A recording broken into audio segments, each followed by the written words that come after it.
But one thing you didn't mention is your Vang is a major component to reaching, because if you do not have your Vang set, when you ease your main sheet on the reach, your boom will rise up and you will spill out your power.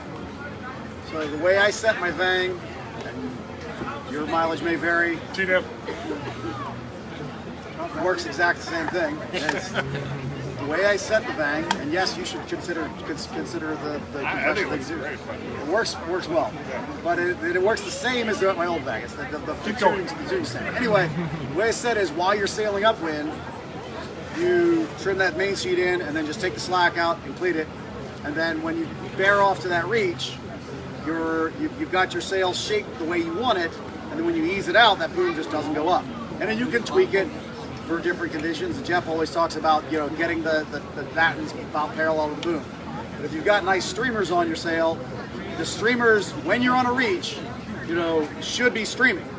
You know, when you're sailing close hauled, a little hook on the top batten is good. But when you're on a reach, you should be seeing your streamers on your top batten and the second batten. If you got those, you should have those streaming as well.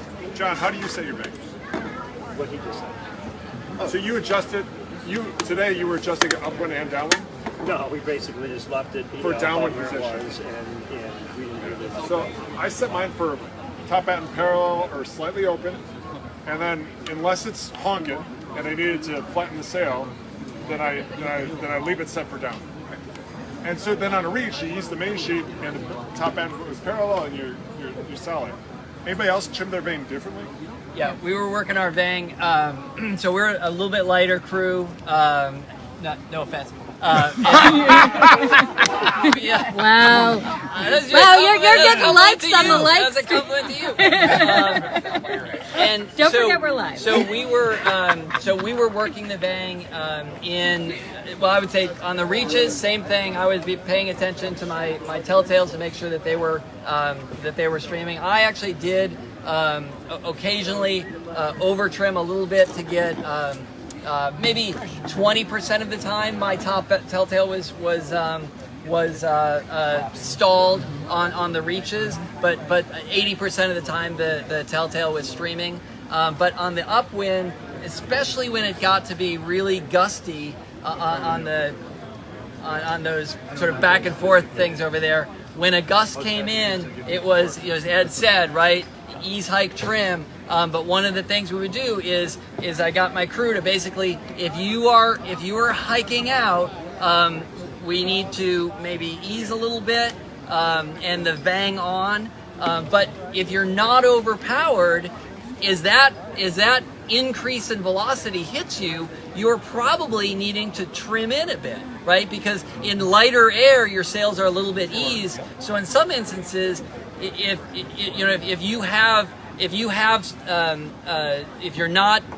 that puff does not heel you over, that's an opportunity then to hike and trim to get everything out of that puff, and then as a skipper you can feather up in that just a little bit, right? And then not too much, and then you bow back down, to squirt forward.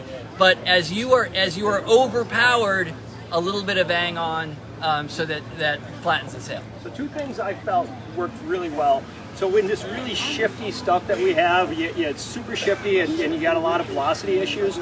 If you put down a lot of Vang, and if you close that sail down, your sweet spot is like that. Okay, and so I wanted more twist in that sail so that I had more flexibility in sweet spot. And then the other thing is, Trevor, in light wind, how often did you cleat your jib? Too often. Never. And so if your driver is up, down, up, all you're doing is putting the brakes on the boat every time you jam that rudder over one way or another. And so he was working the hell out of that thing.